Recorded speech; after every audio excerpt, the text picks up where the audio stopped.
There you are, you fraud. I saw you, bro. I saw you when you saw Thierry Henry I dropping, was, man. You were I smiling, bro. Yeah, this guy, wasn't paying attention. guys, I guys. missed him on Griggs Twitter. is no. Griggs has been exposed because he saw Thierry Henry dropping, man, and man smiled, bro. He was like, "Yeah, you know what? No, Henry's That was cold. the good old days. That was the good old days when Man United and Arsenal were fighting, bro, at the top. You know what I mean? Um. Anyway, hello, everybody. Welcome back to the Football Corner. Welcome back to another live stream, another show, another video on the channel. I welcome back to Cold Hard Truths. I am joined again by Mr. Michael Griggs. Griggs talks. Come on, man. We're here, man. We brought him back onto the channel. He's here to talk about Manchester United, his beloved Manchester United, his beloved club. Yeah. It's a strong word right Um, now.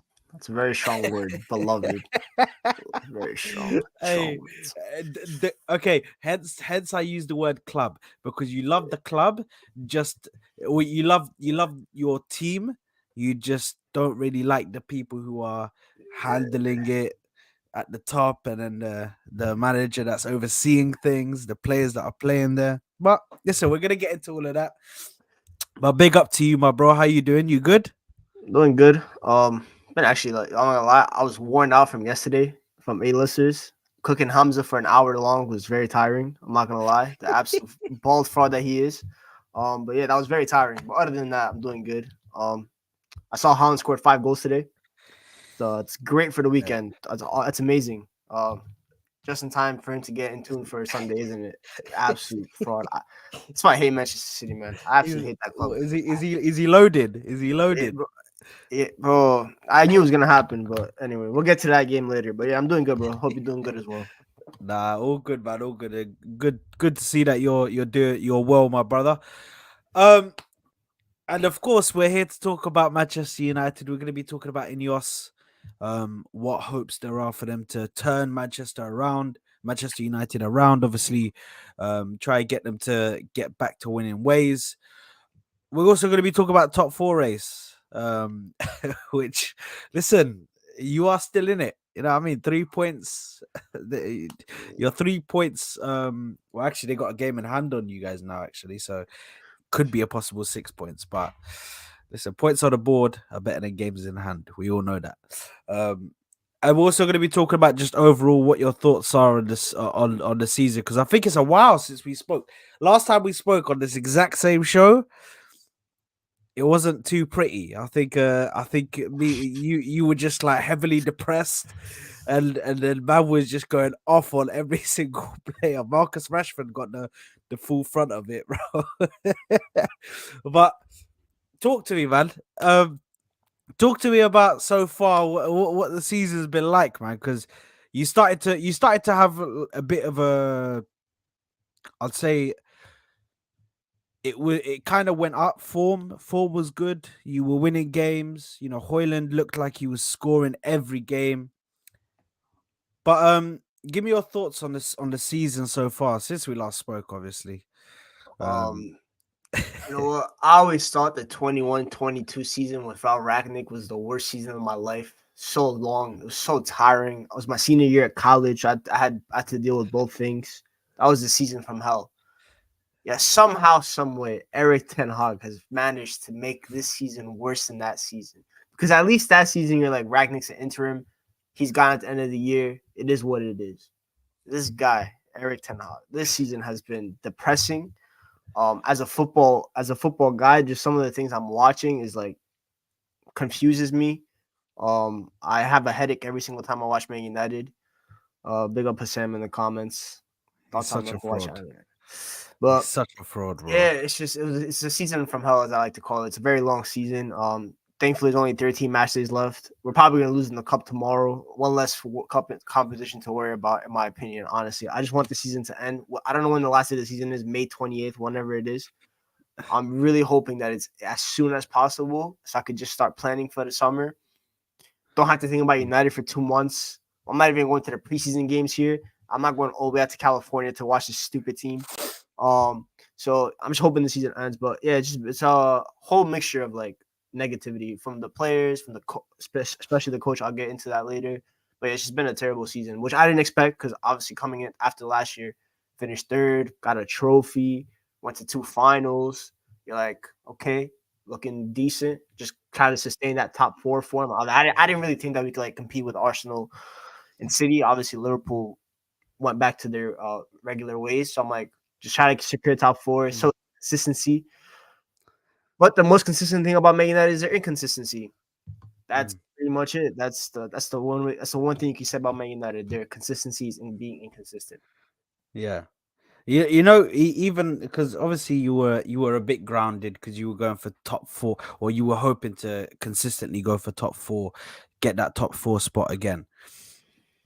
N- Not not the same can't be said about the rest of the fan base because they were trying to go for title charge. You were hearing people say, "Aye, we could challenge Arsenal and City for this title," which obviously went a bit tits up. um as soon as the game started to rack up and all of these losses and draws started to happen, well, it wasn't really much. No, no, no It was draws. losses. There's no draws in there. There was no, It's, there was it's it was either win or loss, flip and of a coin. unfortunately there was too many losses, bro. But listen, I think we need to just get him out of the way because I know you don't like speaking about this guy. um Absolutely clueless. Eric Ten uh Hag, yeah. Yeah, he's clueless. I think we have to speak about him quickly, and I want to get it over and done with so we can actually speak about the team because I'm tired of hearing about this guy because he is clueless, bro.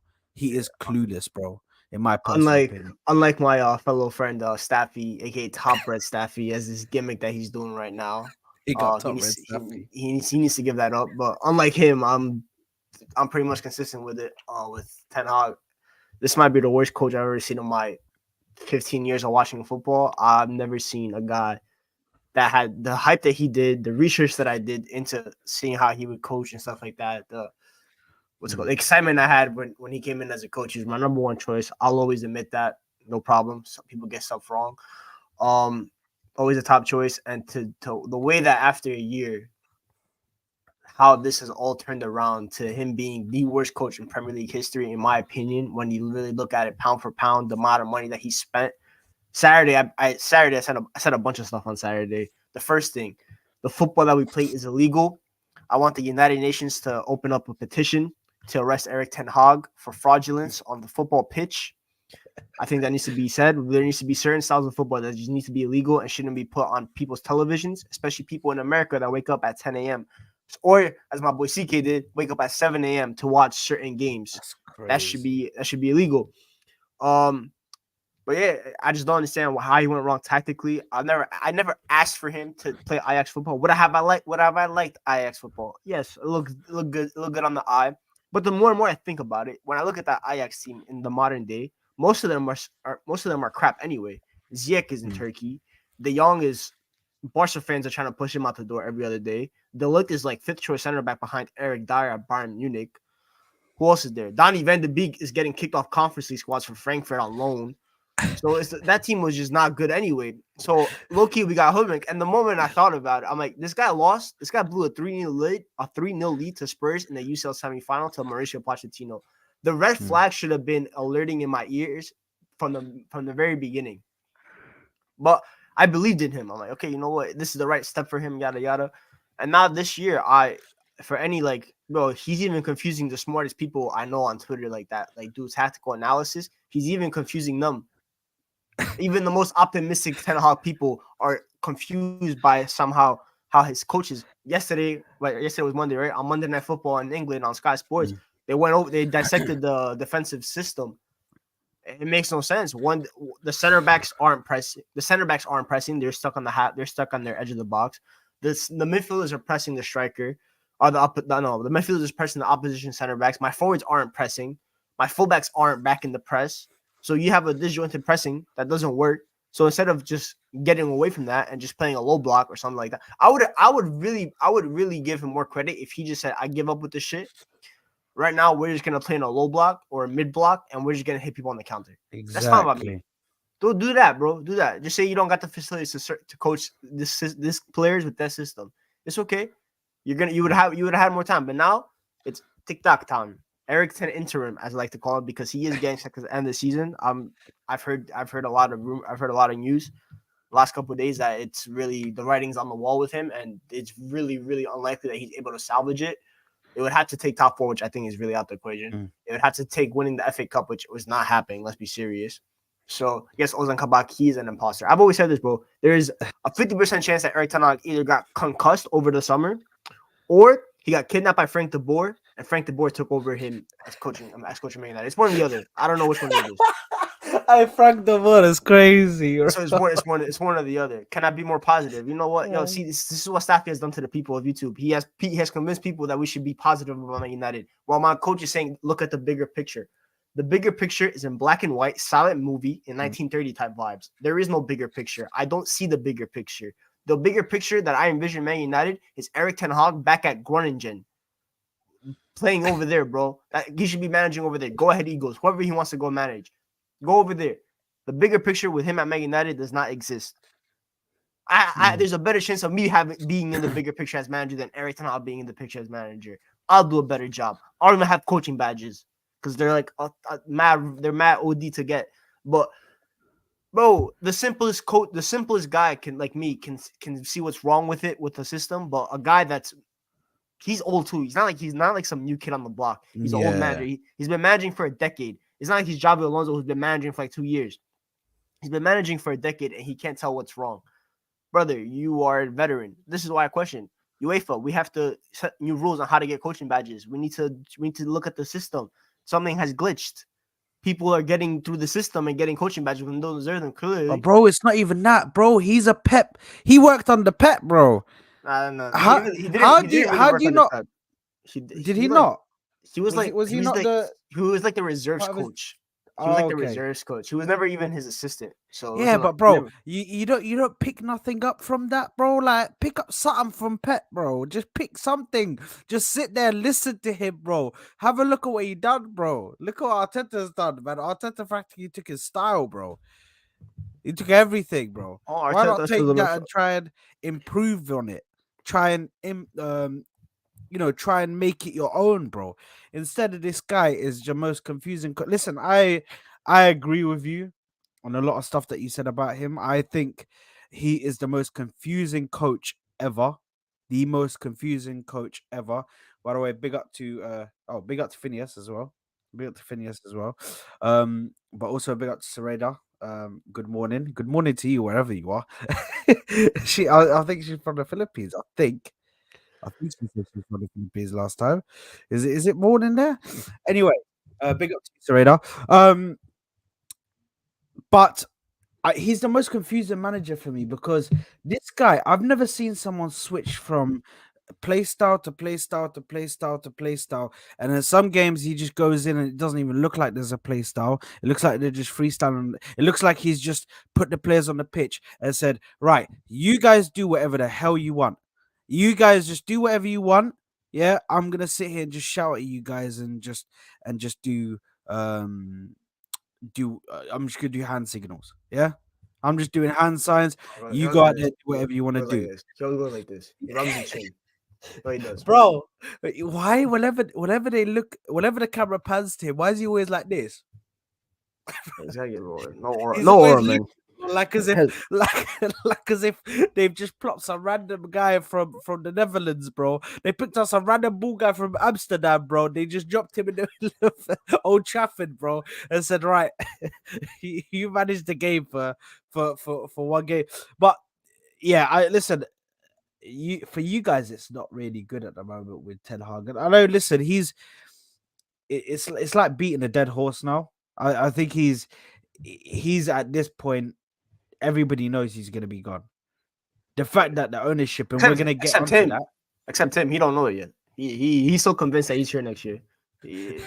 So this guy has no idea where he's going on in his life. There's no self-awareness, bro. The self-awareness left time ago, bro. When he said he didn't want to play Ajax football, he wanted to play the Manchester United way. You got to give it up, man.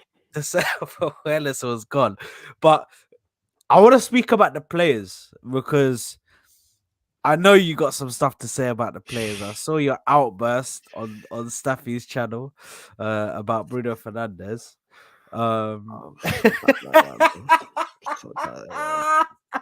So tired of that guy. Hey, listen, I hate him just because his personality is just annoying. Like he just looks like an annoying guy. But I want you to speak on it because obviously you watch him week in week out. I don't watch him week in week out, and when I do watch him, obviously I just feel like this guy just he swings his foot at anything, and he just tries to whenever he gets the ball, he either does one or two things. He drives and he does an off pass or passes it to a player that's already got players marking him, or he gets the ball and starts to spam either across. He spams passes like a through ball, and there's not that same accuracy. There's not that same thought behind it that Bruno Fernandes did have maybe 1 or 2 seasons ago.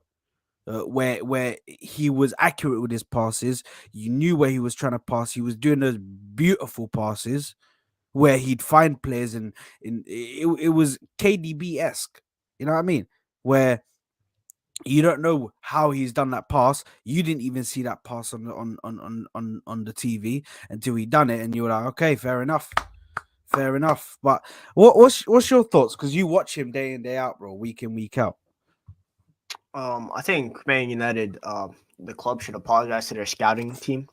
As a scouting team in a beautiful summer of 2019, United were in for Bruno Fernandes, wanted him. The scouting team said, nah, he's not good enough. The passing accuracy is like under 75%.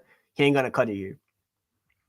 Didn't sign him, obviously. Winter, January 2020, we were like 10th place. We had to sign him, yada, yada. He did a good job, helped raise the ceiling of the floor of the club. All right.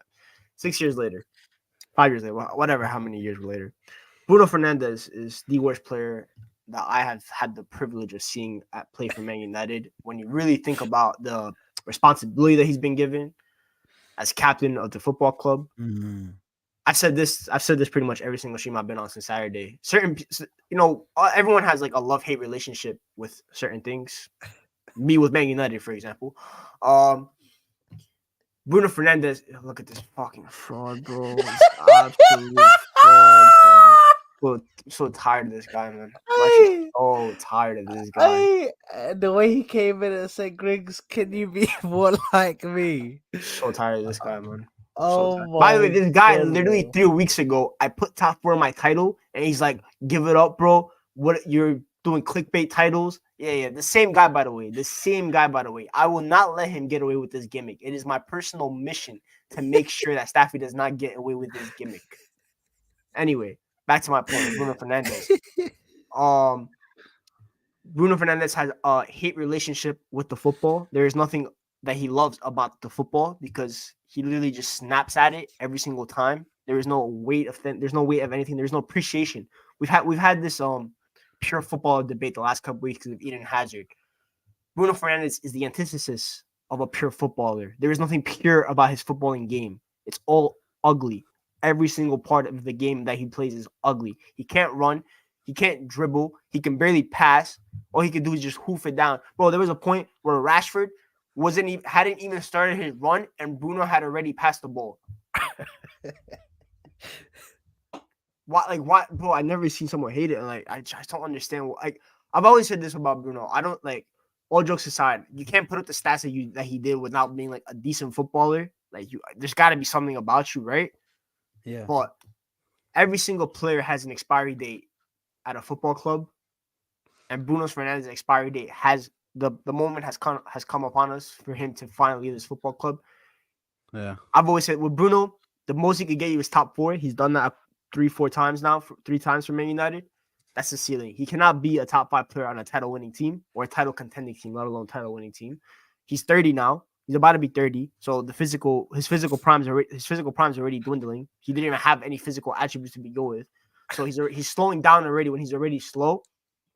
And to be fair, part of the reason why he's been really bad this year, I think, is down to Ten Hag, because I've said this a lot over the last couple of weeks. When you look at it from a tactical analysis point of view, Kobe Mainoo should be playing left center mid for Man United because the left center mid is a position that gets the most touches of the ball. Kobe Mainoo is the best midfielder on the ball at Man United.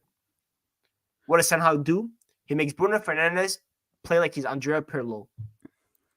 Nice coaching, man. Put the guy that doesn't know how to dribble, that is not progressive enough in either ball carrying or passing, to be your main ball progressor in the midfield. Awesome. It's very genius tactics from Erik Ten Hag. So I'll give Bruno the reprieve from that. But you are also the captain of Man United. You have to have some self-awareness.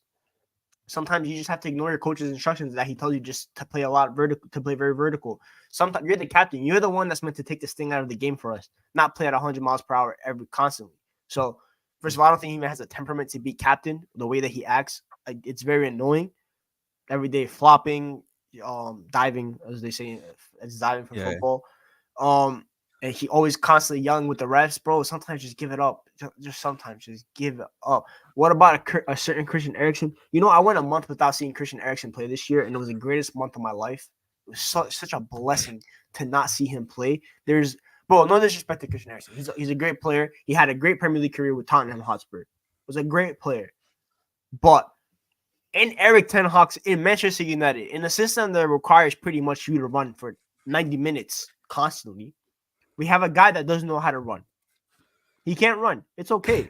We understand why he can't run.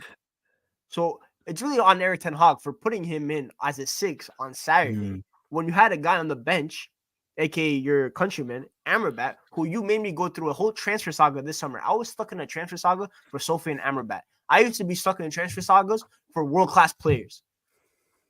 Yet we were doing one for a Fiorentina midfielder this year. This is where Ten Hag has me shopping and shit like that. So why don't you bring him in as a 6? You're the one that went through all this trouble in the summer. You're the one that made him promises to come to Man United. Why am I playing him in the 6? Why am I seeing Christian Eriksen in the 6? When the hell has Christian Eriksen played in the 6? That's shocking. When has that ever happened? So like it's so bad. But yeah, Bruno, the time has come. Saudi Arabia, Al Ahly, Al Nasser, Al Hilal, all these clubs. Al Ittihad, Al Ittihad. Bro, Steven Gerrard, do you have a plan for me? Please, bro. I'll take back everything. I'll take back everything I said about Steven Gerrard being overrated as hell. If he buys me Bruno Fernandes, I'm glad I'll put him top 3 midfielders ever. He buys Bruno Fernandes for me. Please, bro. I'm begging. Please, someone just free me, bro. Sporting, please take back your cult hero, whatever he is. I'm begging, bro. Just please. Back to managing, see the progress. You have a By the way, I checked. I did a VAR check. That's a fake account. It's a fake top red Staffy. I'm about to say, I'm pretty sure Staffy's on the road right now. Yeah. I don't know why he'd be on YouTube right now. Just type in. But anyway, big up to fake top red Staffy. Obviously the real top red Staffy is not here at the moment. I can't leave you there, bro. We need to speak about another player. A player who's proper United. He's proper United. He's one of the youngsters, came through. This guy was meant to be Man United's next greatest prodigy. You know what I mean? He was meant to be the guy that captains the team one day. He's the one who's supposed to be. And realistically, what we've seen from him is, you know, he drops shit. He has a shit season. Contract's about to run up. Automatically, bang, he starts having the best season of his life. Contract signature, back to shit, and then it's just rinse and repeat. It's just like a vicious circle, and you guys are just like stuck in. You guys are like practically stuck in the middle of it, bro. Just watching it all happen. With Rashford, I won't be as harsh as I am with Bruno because Rashford's my boy. No matter what ever happens with Marcus Rashford, that's the boy. I watched his whole career at Man United, so I've always had an appreciation for him. In terms of last season, I've always said this: he carried Ten Hag. He's the reason why we even talked about Ten Hag in a positive light last year. But this year, I saw it from preseason. I'm not gonna lie, he looked very unfit in preseason. The intensity wasn't there. I'm like, okay, kind of worrying. I'm like, okay, it's preseason. Eventually, he'll kick into the season. Even the last preseason game against Lens, he had like a brace. So I'm like, all right, calm. He's ready. Started the season really shit. Obviously, had to except the Forest game where him and Bruno pretty much led the comeback. That was his best performance of the season. And then against Arsenal, he had the goal, but didn't really do much else other than that. But he's had a very bad season. I don't really think it's like the contract thing. Like I know people are gonna compare it to like what you had with Aubameyang, like the bag. He got the bag and then like gave it up after that, right? There's no need I to. think There's no need to remind me. I'm Why? just saying, Why no, you? no, Why are you bringing up my trauma? Why are you bringing up my trauma? You couldn't say anything no, like no, somebody else's club. nah, because that's like the automatic comparison, right? I can't really think of any other comparison. I'm not gonna lie to you. It was like that was like the There because you I go. even said it in the summer. I'm like, yo, when I saw him in preseason, I'm like, yo, I really don't hope I have an Aubameyang situation on my hands. I don't think it's like that similar. I think first of all, I think he had to change his role this year. He with the additional with Hoyland coming in, he had to develop more. He had to go more into the playmaking bag rather than like just kind of like his scoring bag. And I think Rashford's not really that kind of player, even though I think he's had the best relationship with Hoyland on the pitch out of any player that plays for Man United. He's the only one that really tries to find him in the space. But he's had a bad season. I understand why people want to sell him. I hear it. It's this with Bruno Rashford as the faces of Man United has not worked. It's a new regime in town. They might want to like change it up. I don't think that will happen with Rashford because INEOS have said they want an English core. And what's a bigger face for an English core than Marcus Rashford, who's one of the biggest English athletes in the world? So Yeah. I think he says. I do think though we need to get him some serious competition. We might need to do with him what we did with Luke Shaw was every time we brought in a backup for Luke Shaw started playing like he's Roberto Carlos. Marcus Rashford might need that.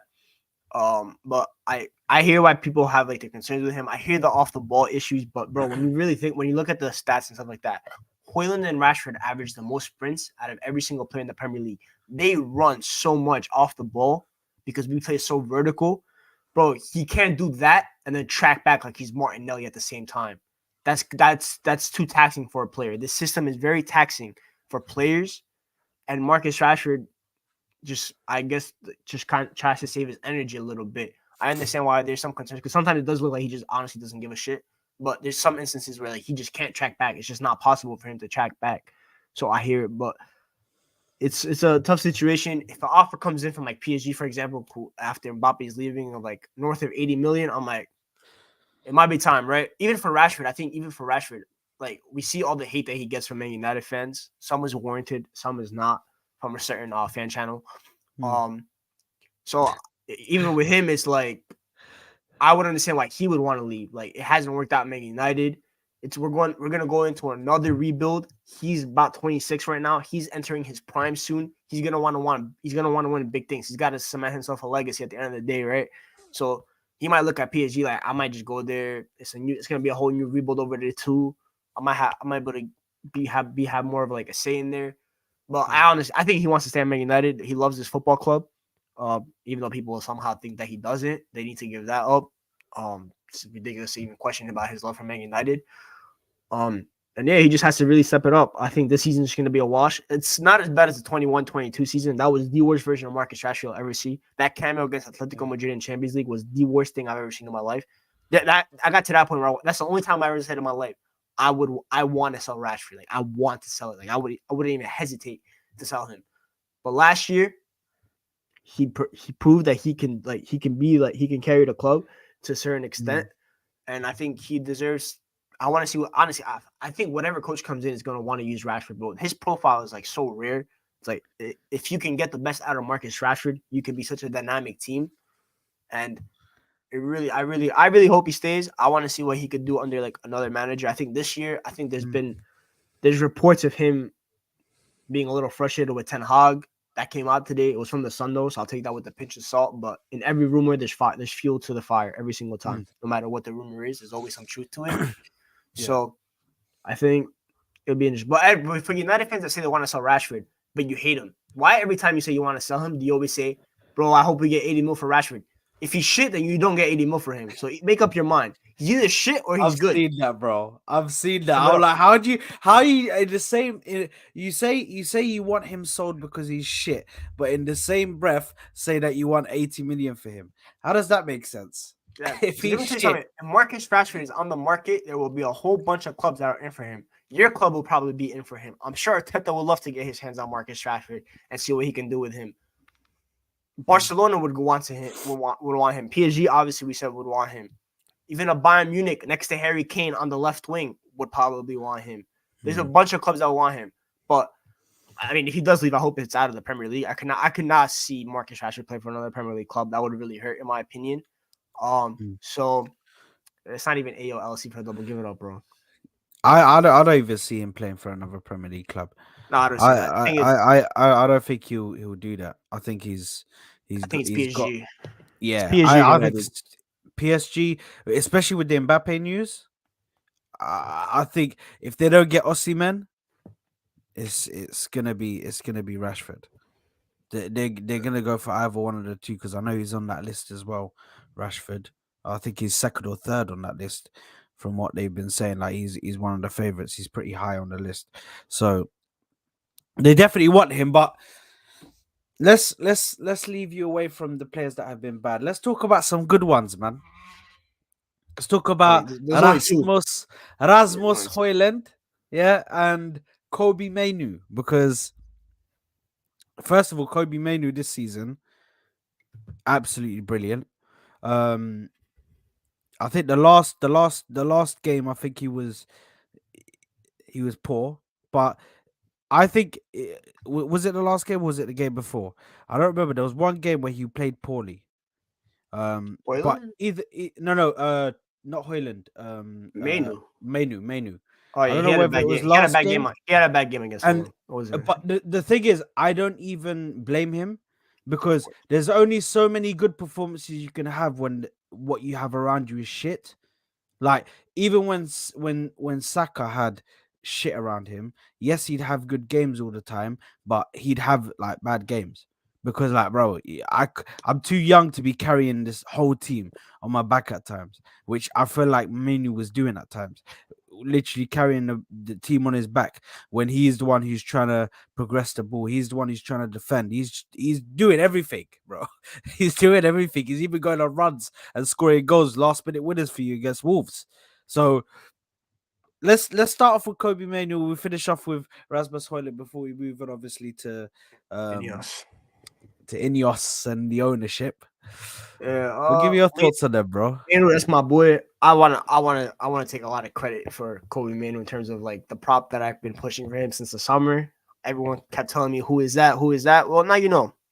You watched him play in the Premier League for the last couple months, and now you know what he is. He's a great player. I said he's one of the future. Him and Hoyland are like the cornerstone pieces that Man United need to build around. Mm. You have a strike like we'll talk about Hoyland, but Manu's a complete midfielder profile. I said this: if Gareth Southgate doesn't call him up for the summer for the Euro squad, he's a fraud because that's a player that you just want in the squad. You could even bring him on late in the game. He could change the game offensively. He could change the game defensively. He's such a good talent, and the ceiling is like just unlimited with him. What he could do, it's up to Man United to not ruin that. We've ruined the midfielder prospect that's even more rare than a midfield talent, even more rare than Kobe Manu and Paul Pogba. They're completely different players, obviously, but in terms of the similarity of what they can be Mavericks, and United need to make sure that they get him the right midfield pieces around him to make sure that he is utilized to the best of his potential, which means Mm. not Casemiro next to him and not Bruno Fernandes next to him. I would like someone like Abdul Nana potentially. I think a Declan Rice would have been perfect with Kobe Manu in another life. That could have happened. Um, Yeah. is what it is. Um, So I just think that's such a good player. He just has everything. The dribbling, his dribbling is just so neat. I really don't think Yeah. it's really hard to dispossess him. The passing, the weight of pass that he has in the little lofted passes that he does, where I feel like I feel like I'm watching myself play FIFA because I love doing the lofted passes on FIFA on Ultimate Team. That's how I feel watching Main do. Every single time that he's in trouble, he just lofts the ball a little bit to get to the player. Perfect way to pass. Even the ball striking is pretty, bro. That goal against Wolves, no one else on that team is scoring that bar Marcus Rashford, in my opinion. He's the only player Yeah. that could do that guy with that kind of move and put that ball in the back of the net. Mm. That's incredible. And every single time I see him play left center mid, he looks incredible. Every time I see him play right center mid, he looks lost in the game because the right side is where you go to die at Man United. There's nothing there on the right side. We always funnel the ball left. It's always been like that. It's been like that since honestly, it's been like that since Cristiano Ronaldo left the club the first time. That's how long it's been. So Really. um it's just so incredible to watch him. And I really, well, it's finally good to have a midfield prospect the likes of Kobe Manu. I've been crying for a midfielder like this in such a long time. We haven't had a great midfield prospect like this since talk about Pogba and even just a midfield player like that since Carrick was at his prime, Paul Scholes and stuff like that. So just a great player to watch. It's just up to Man United to help build the perfect midfield around him and not I trust INEOS to do that. They know what they're doing so far. Yeah, no, listen, yeah, I agree, man. I think, listen, putting bias aside, I think Kobe Manu. At first, I was like, okay, they're going on about him too much. Like all we've seen is preseason, but since he's come into the Premier League, bro, I'm like, okay, this guy, for his young age, he's very mature, bro. He is. You could say he's so mature for his age. The way he plays like he's 25, 26, bro, about to Yeah. enter his prime. He's had experience. He's played in a team for a few years, bro. So for it to be his first year, it's crazy, bro. And obviously Rasmus Højlund, I rate this guy anyway. I have to say that now. I was the one that was when he was getting clowned. I went there and put my my neck on the chopping block because I'm the one who said on the football terrace, I'd take him at Arsenal. He gets me 20 goals. If I put him in an Arsenal team, he gets me 20 goals, bro. People started laughing in the comments. People were going crazy. Oh my god, how you rated him, bro? He can't even get shots on target. Yeah, well, look what happens when he's supplied the ball. Look what happens when he's supplied the ball. He scores goals. He's not even getting supplied. If you're Well, he's look averaging what happens when he forces himself to get. Yeah, because it's like he's really averaging the same amount of shots now that he was back when he was struggling to score goals. Now he has the confidence now to put the ball in the back of the net after scoring that first one. The dude is just an all-around striker talent. It's a great find by the scouting team to even get him. We overpaid in terms of right now, but in the future that price is gonna look like a bargain if he continues his development. He's quick, he's strong, he could dribble. When he drops a shoulder in space, it's a long day to catch up to him. He's just so rapid. He's the fastest player on the team, which is crazy to think about. Vader. He's so fast. Like he's even faster than Marcus Rashford, which is crazy to think about because how quick Rashford is. He has the top speed in the Man United this year at 37 kilometers like per hour or some shit like that. So just so quick. And then in terms of finishing, that second goal against Luton, where he's like scored it with the chest, that's top striker instincts to just adjust your body. Even that smallest detail is what I wanted to always see from Rasmus Højlund. Because Ole said a quote when he was manager at Man United that always stuck with me. He wanted a striker that would break their nose for a goal. And that's what Rasmus Højlund is. He's the type of striker that will do whatever it takes to put the ball in the back of the net. And Man United have not had that since Robin van Persie. It's been a very long time. Lukaku wasn't like that. He always wanted the ball back to goal, be able to shift onto his left foot. Zlatan always dropped deep, yada yada. He was way past his prime. Martial was always like a false nine kind of player, as good as he was when he was fit. We haven't had a striker like Højlund since RVP, and it's so good to see how well he could do. And he's only 20 years old, so FA Cup hype. It's so good to see. He's only 20 years old, so the ceiling is so high for him, and I think he could end up becoming like, obviously, Haaland's the best striker in the league, but that second place is like always up for grabs, in my opinion. Yeah, Cavani actually, but he was only here for like a year, and he was like, it wasn't even available half the time because he wanted to be on his farm in Uruguay. But I remember. Yeah, just such a fraud. But yeah, Højlund, like those striker rankings after the likes of Haaland, you have like Ollie Watkins, Ivan Toney, and stuff like that. I think Højlund in a couple of years is definitely going to be better than like the likes of Ivan Toney, in my opinion. Like United fans say they want Ivan Toney, like for what reason? What the hell do you want Ivan Toney for? You have your striker for the future. For the first time, we have a young striker. We haven't had a young striker like this since Martial. And what do we do with Martial? He had a great rookie campaign. We signed Ibra that same summer, the summer after. You already ruined one to play development. There's no reason to sign a veteran striker that should be competing with Højlund. You either sign a young one, like a Sesko or something like that, or like you go for back-to-back youngsters, or you go sign like a veteran that can just be like the backup and play the cup games because Højlund's gonna needs a backup striker. Like he needs rest. Yeah, that's what I'm saying. Would you not take a veteran who's like a older experienced player Yeah, who but I don't need can to come spend in like and be a 70. backup. I don't need like a 70 mil signing for that though. I just need like something like 10 mil cheap. We got other positions to address. There is Us, no reason bro. to address The striker that you should have gotten in is already Marcus going to another club. Nah, Taremi. not even. Yeah, Taremi, bro. I Yeah, I rate wanted him him in the summer. so I much. wanted Marcus Thuram in the summer. I We should have rate gotten both. We should have gotten both of them, but it is what Marcus it is. Thuram. I don't know how nobody went for this guy. I Well, don't know Milan how did. nobody went for this No. guy because Milan, Inter, bro, they went in for him, bro. Oh my god! If before after, 'cause I think he's injured now, so it's Yeah, he got injured. He got a injured against Atleti. pretty big injury. I think it is that he's got. But listen, he got injured, but before he got injured, bro. He was actually cooking, man. And a lot of the stuff that he does is his movement is very good, bro. His movement is very good, and even his finishing at times is very good, man. But obviously, we've spoken about the players, mate. I just have some a question here for you. But also, big up Tony Claude. Big up Tony Claude. Tony Claude Gunner TV. Make sure you're going to subscribe to Tony Claude. Big up my brother. I appreciate you saying great show, my bro. I appreciate you, my brother. Much love. Thank you very much for the super chat, my brother. Respect to you. And guys, make sure to go and subscribe to his channel.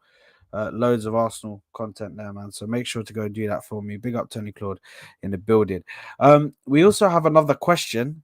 A question that was asked by Ravi for you, which is what is the reason for United not taking control in games? Lack of coaching, lack of quality. So it's a mixture of both. Ten Hag clearly wants to play a very high risk, high reward system, like really front footed, but it doesn't really work because it's a lot of running and players are tired. But in terms of control, when you look at the players on the pitch, which one of them can do that? Like Lissandro Martinez was one that can do that, but he got injured again. Casemiro control, don't joke with that one. Bruno control, don't joke with that one. Mainu, I don't think he's there. I don't think Mainu's a controller type of midfielder. I've always said he's not like that.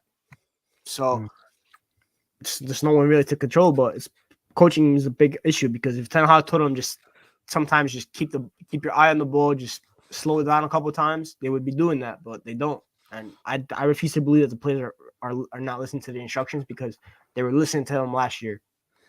It's very clear.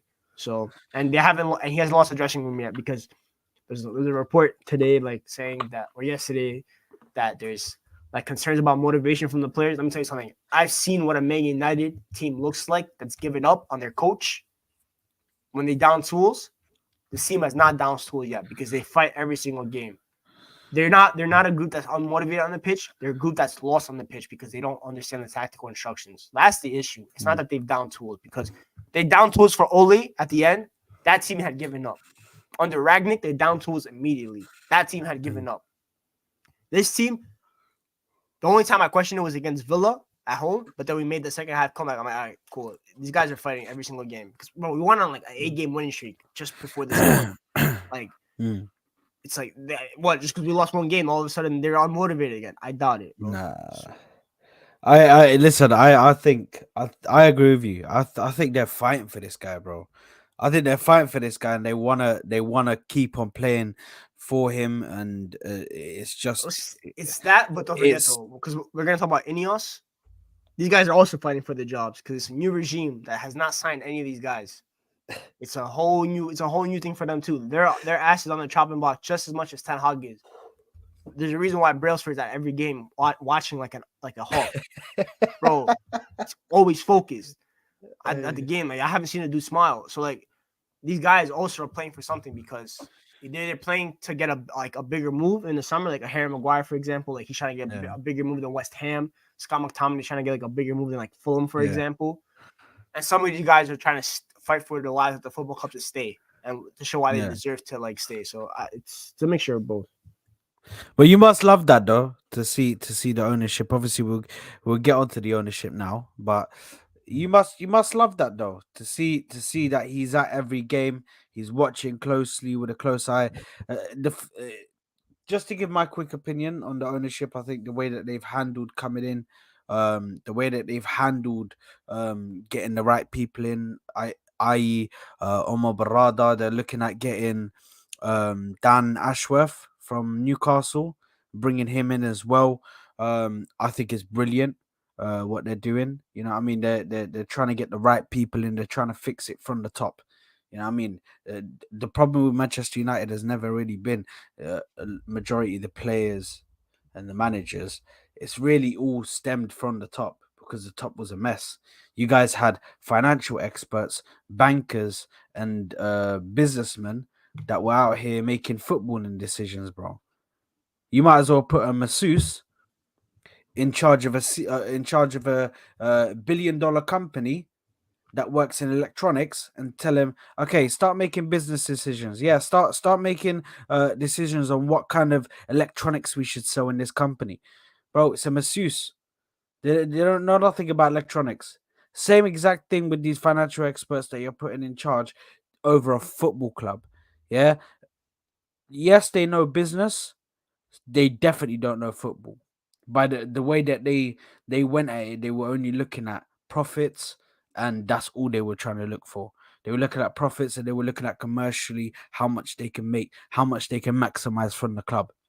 And that's been a mainstay for a good few years at at Manchester United. But I think now they're going in a very good direction. Obviously, like you said, he's at every game. He's watching. They're all watching closely to make sure what they're gonna do. But I think the fact that he's still in a job shows me that they're actually like, you know what? Let's not get rid of this guy. Okay, worst comes to worst, we finished fifth or sixth. We need to focus on trying to get the right manager. Let's not just get rid of him, and then all of a sudden we're stuck with getting either an interim and having to pay him. Let's just stick with this guy till the end of the season, and then in the summer we have time to go out there, get the right manager, get the right man for the job, give him his transfer window, and let him bring in his players. Do you know what I mean? Because this guy has made so many mistakes, bro. You still got Anthony on your books now, bro. Bro, he's on a 5-year contract. You're gonna be paying off that 80 million for 5 years, bro. That's not going anywhere, and nobody's buying him. Nope. So it could have to be a loan type shit. Sorry, just before you talk about the owners, I just want you to. Well, you want me to speak on Anthony, bro? No. Don't speak about Anthony, bro. Don't speak. I don't want to put you through that. I want you to confirm something to me. I saw a quote on Twitter today. Yeah, is it true that Eric Ten Hag in the press conference before the game tomorrow, is it true that he said on his day, Anthony can get past anybody? I didn't know he said that. Of course he did. This guy's a criminal liar, man. Actually, a criminal liar. I need to get it, bro, because it was actually jokes. You know, I hate. I don't even listen to press conferences anymore. All they do is trigger me. So, bro, I think legit what he said. Yeah, he said no defender when he's on top form, no defender can stop Anthony. That's what he said. Oh my god, man! This is like when Oli said Sancho is fast. Yeah, give it up. Bro, like is this who's the bigger bullshitter in press conferences, him or Poch? Because that's a conversation, bro. That is a conversation, bro. They could do that out when they're both at the job center this summer. Yeah. But anyway, to answer LC Aaron's question real quick, because she asked me, would I get rid of Ten Hag if we make top 4?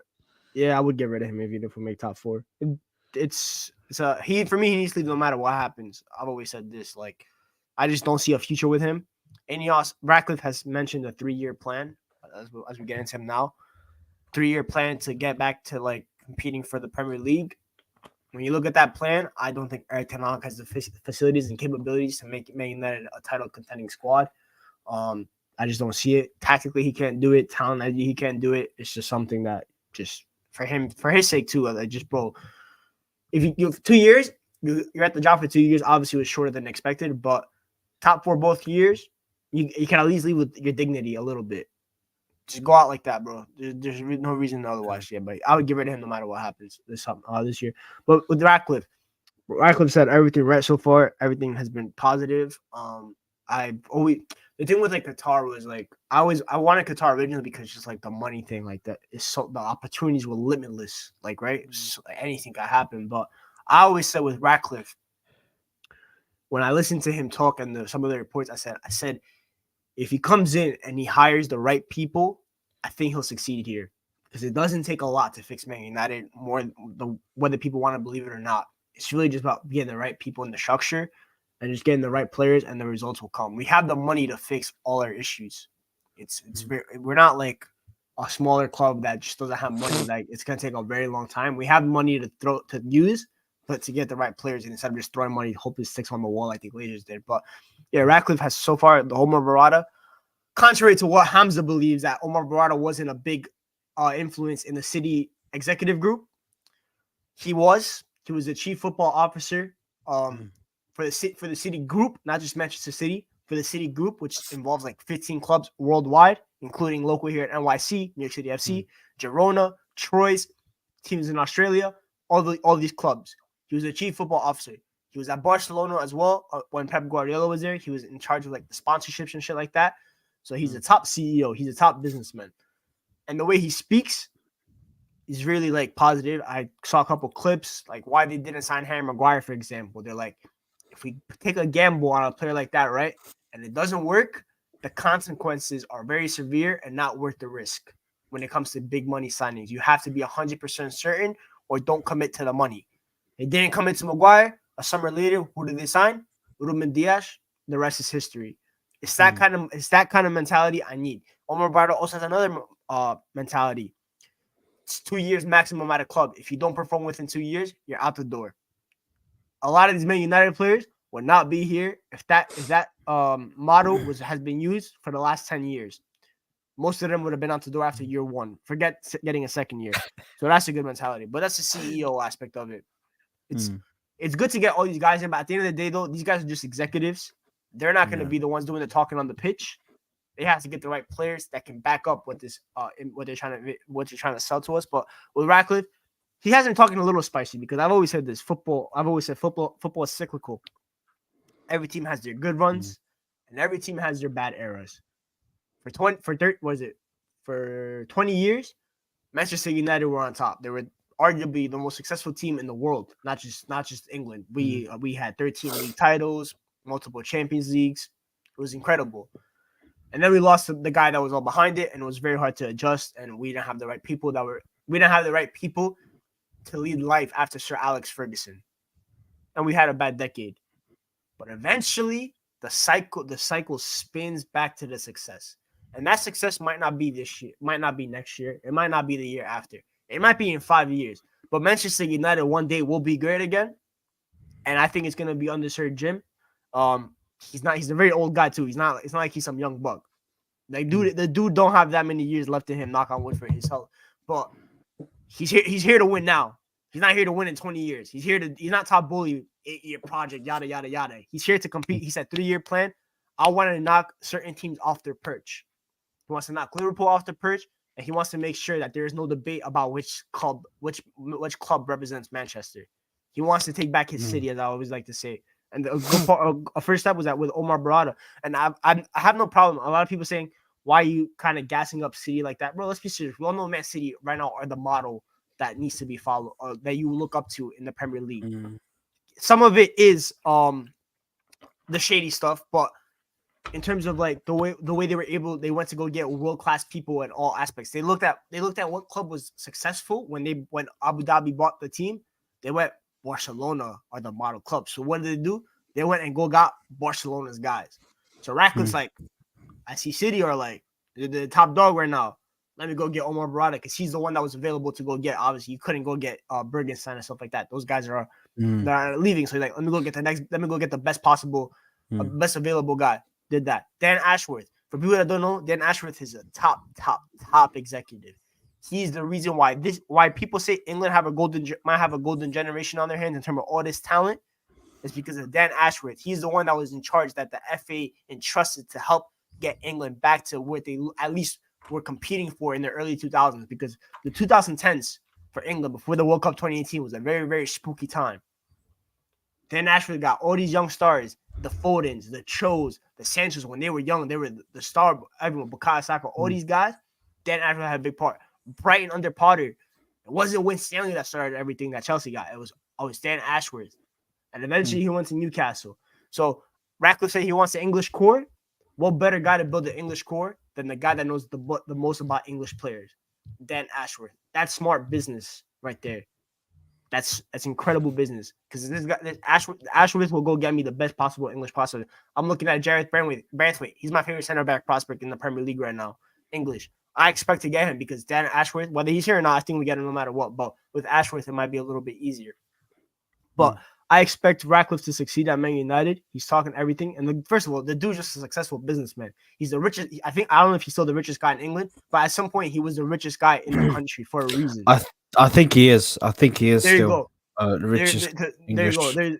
You don't be okay. Some people become rich because like family and stuff like that, but he didn't become rich because of luck. He became rich because he's a successful businessman and he knows what it takes to win.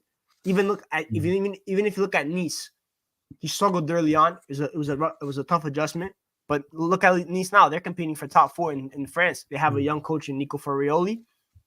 Okay, they're struggling a little bit attacking wise, but he set them up on the right track now, at least to start succeeding. Sometimes it takes a little bit minute. F1, I don't know if you watch F1. Mercedes, obviously. Yes, I do. Like INEOS are big. Obviously, Mercedes has been struggling the last couple of years and stuff like that. But INEOS, but this guy knows what it takes. And Sir Dave Brusford is a successful guy. Jean-Claude Blanc, who's on the board, helped rebuild Juve and PSG's image.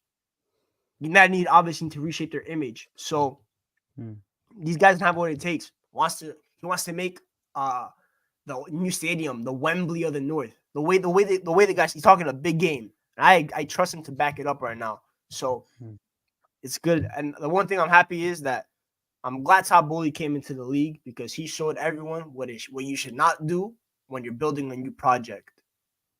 Todd Bowley, I know him from over here.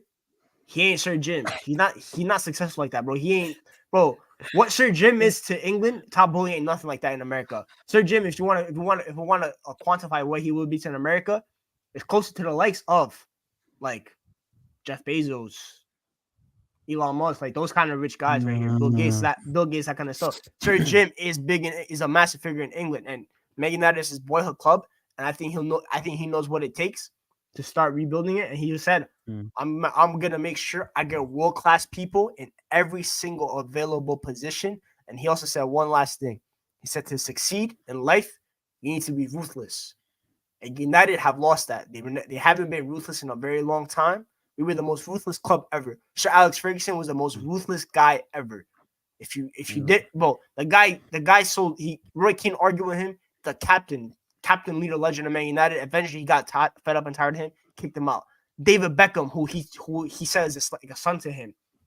The argument started. He got rid of him. That kind of ruthlessness. We haven't had that in a very long time.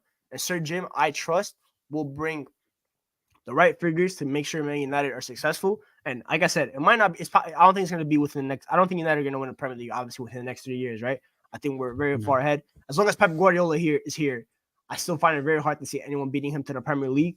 So my goal is, the moment Pep Guardiola leaves Manchester City, that day will eventually arrive. I'm hoping it's very, very, very, very, very soon. For everyone's sakes, I really hope it's very, very soon. I need this guy out of my league, so Hamza can finally feel what it's like to not have Pep Guardiola and see what life is without Pep Guardiola. Because it ain't gonna be sweet no more. I want to make sure Manchester United are the first club ready to pounce on Manchester City. Because I know I gotta fight with you. Because I know you guys right now are the best position club to take over once Pep Guardiola leaves. But I want to make sure Ratcliffe has put in the right pieces by then that we can compete with you. And what that means is the coach that can compete with Mikel Arteta for who's going to be the best Premier League manager. Because Klopp's obviously leaving now. You know who that coach is? I don't know who that coach is yet. I said it already, and Liverpool fans always turn on me when I say it. There's only one coach that is perfect for this new way that Man United are trying to go into, this new road that Man United are trying to go down. And it's Liverpool's faithful, man. Xabi Alonso. I wish, That's bro. the guy. I If wish, bro. you bring I him wish. in, I he is wish. perfect for the way you want to go. I wish. He's I really do. perfect, bro. I He'd wish. take I Kobe wish. Mainu, he'd make him into a like I'm talking great level, bro. Great I level player, wish, bro. I wish, but it's not gonna happen, unfortunately. I don't think we even have even all the money in the world wouldn't convince Xabi Alonso to ditch. I think it's Liverpool or Bayern Munich with him. Right now, my top target is Simone Inzaghi from Inter. I think Inter are the best team in the world right now. Um, so I think Bro, that these we're guys are not too getting one. easy. You know that? These guys are No, too no, easy, no. bro. Look at But them. if we, They're too by the way, easy, bro. if we were to somehow get Xabi Alonso, by the way, you guys all better hide because you're finito after that. If we get it ain't the first Yeah. time we have a Liverpool legend, by the way.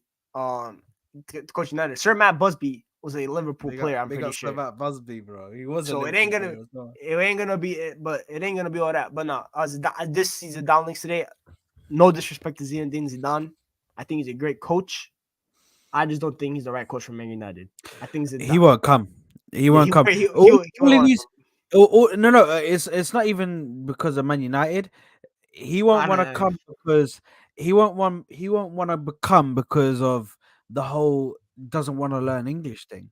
I think Yeah, this that guy's pretty much set himself there French. saying, It's French. I don't French. want to learn English. I want to speak French.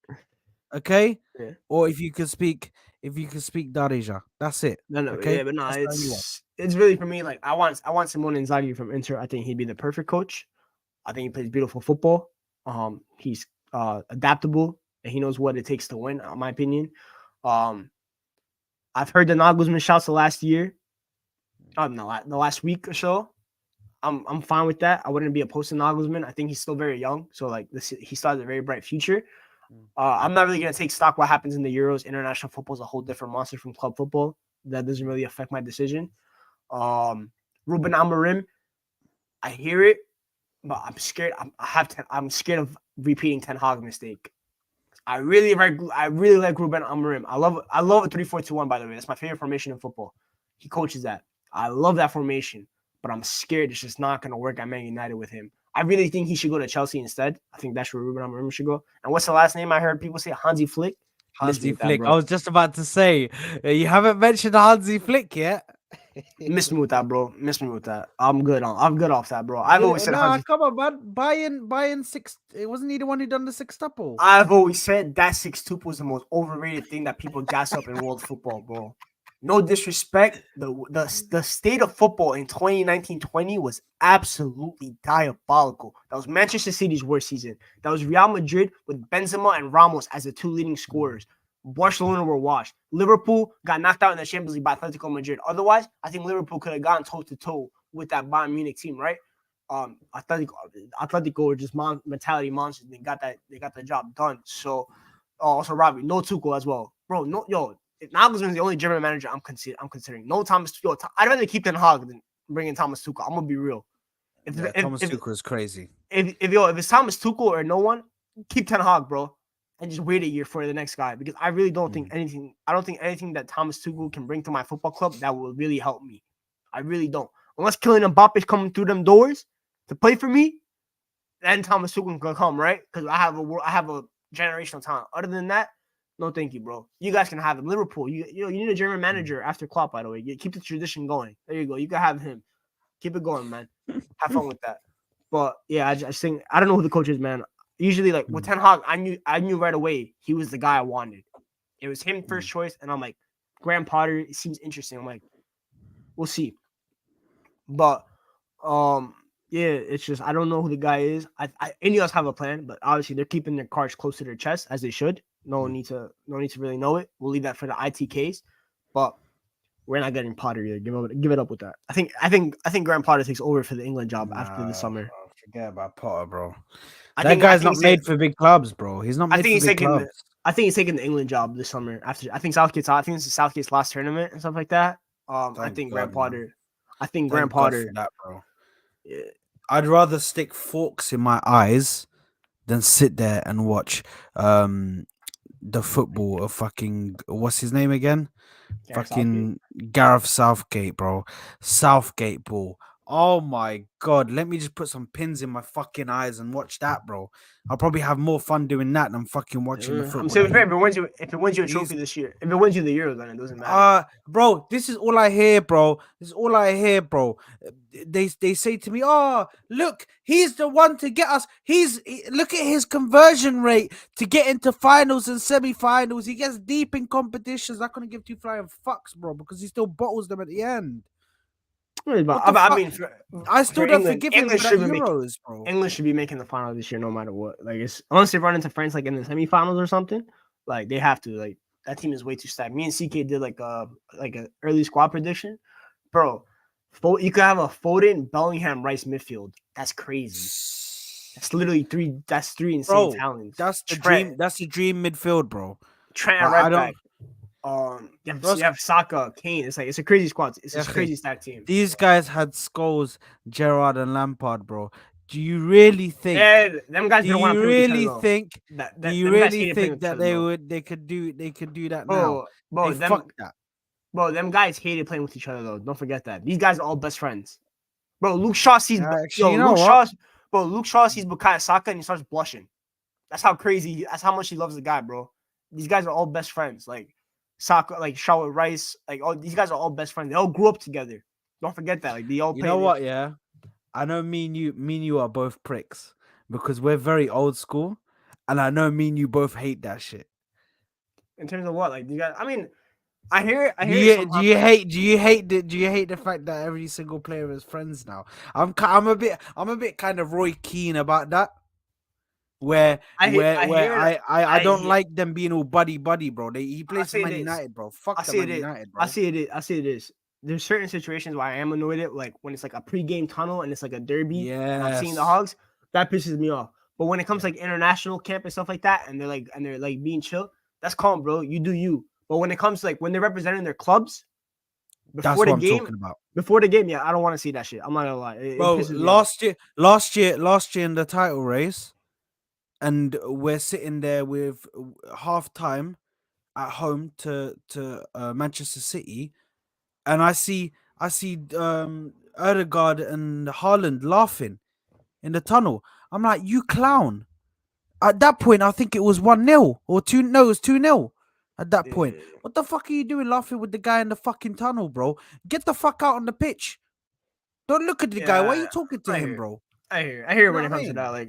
like when it But comes like to when they're representing their club, yeah. When they're on their national duty though, yo, you guys are friends, so it yeah, is what it is. yeah, like when they're playing for country, I don't care about it. But when you're playing for your club, don't sit there talking and buddy with the people, bro. It's war, bro. Let's have it right, bro. It's war, bro. But You're go- that's sports in 2024 though, because even in the NBA, bro, like with the All Star game in the NBA, it was so dead because these guys are all buddy with each other. They ain't no rivalries no more. They're not. It's not like that anymore. So it is This what it is. Guapo guy is such a fraud. Man said Saad is very much back in my day. Britain used to be better. Man said Saad we were lucky voted Brexit. Well, you're crazy. You're actually bugging. But anyway, before we end off the stream, Griggs, you know what I need to ask you, bro. You need to give me a little quick 5-10 minute preview just on the game against Manchester City. Can you Five do something minutes. for me? 5 minutes. Can you Just do fair. something for me? I'm be very very short and sweet. We're getting our asses whooped on Sunday. Ain't no doubt There you about are. it.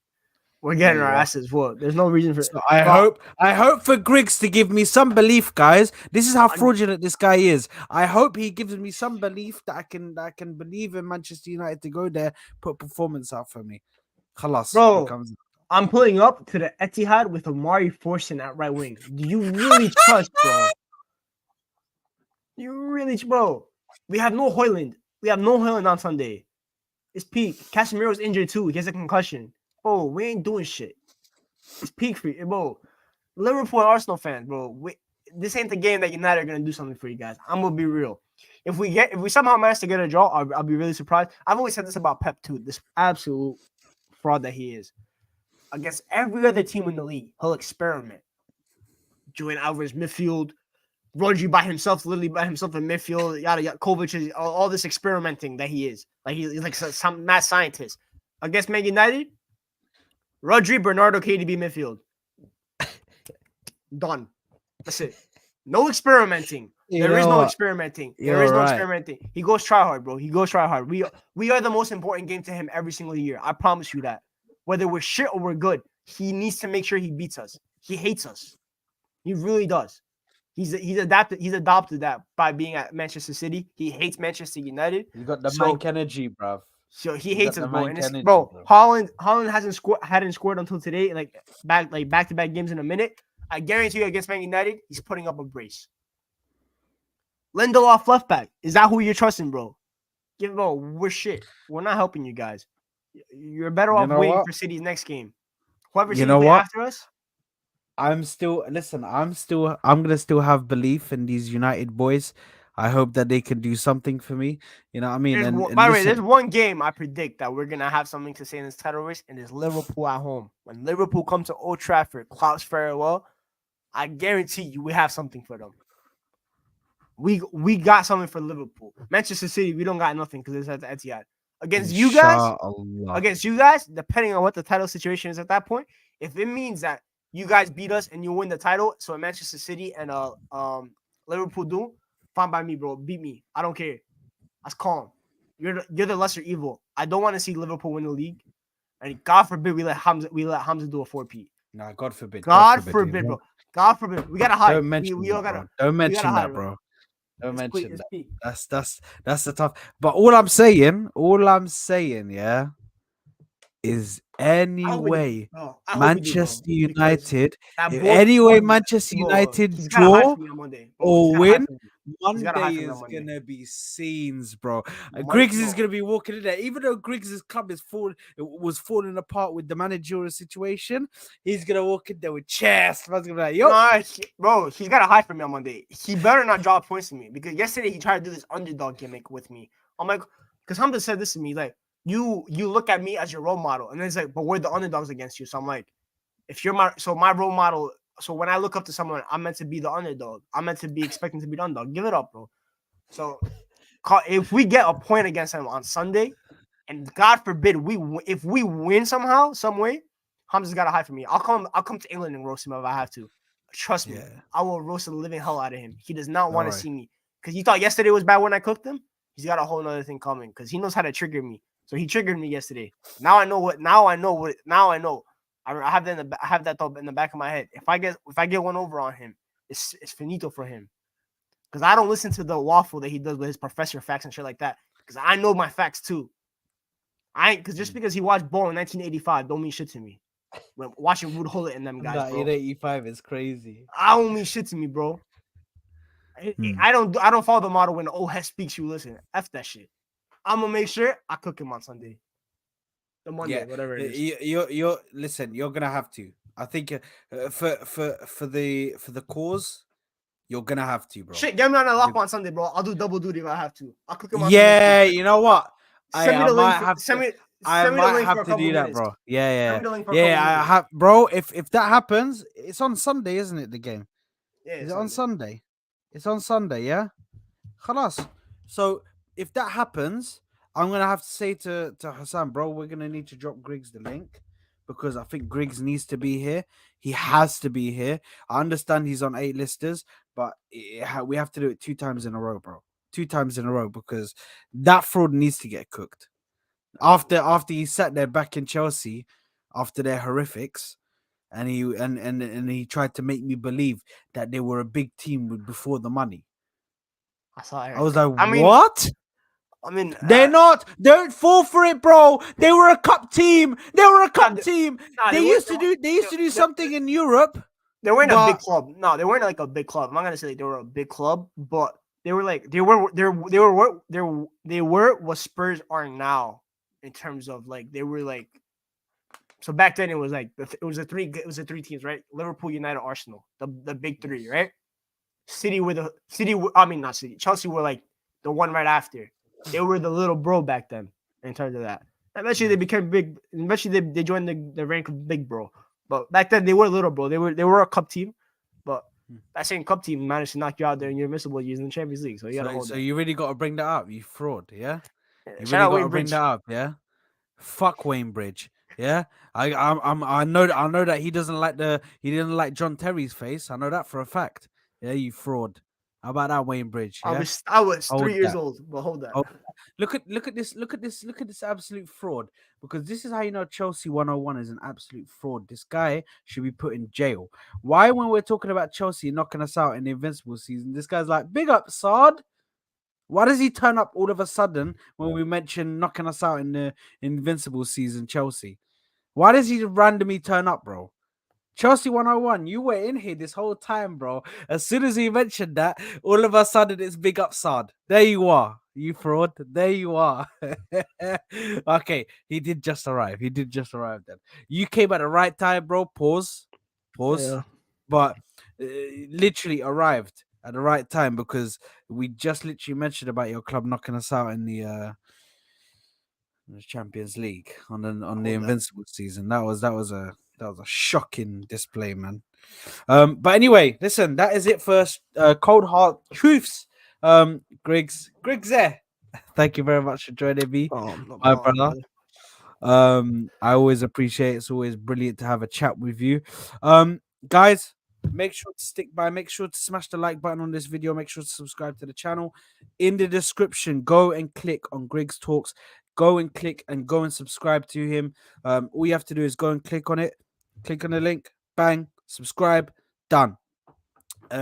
Also stay on this stream, guys, because I will be sending you over to TJ Oh, Warren speaking of TV. speaking of frauds, oh my Yeah.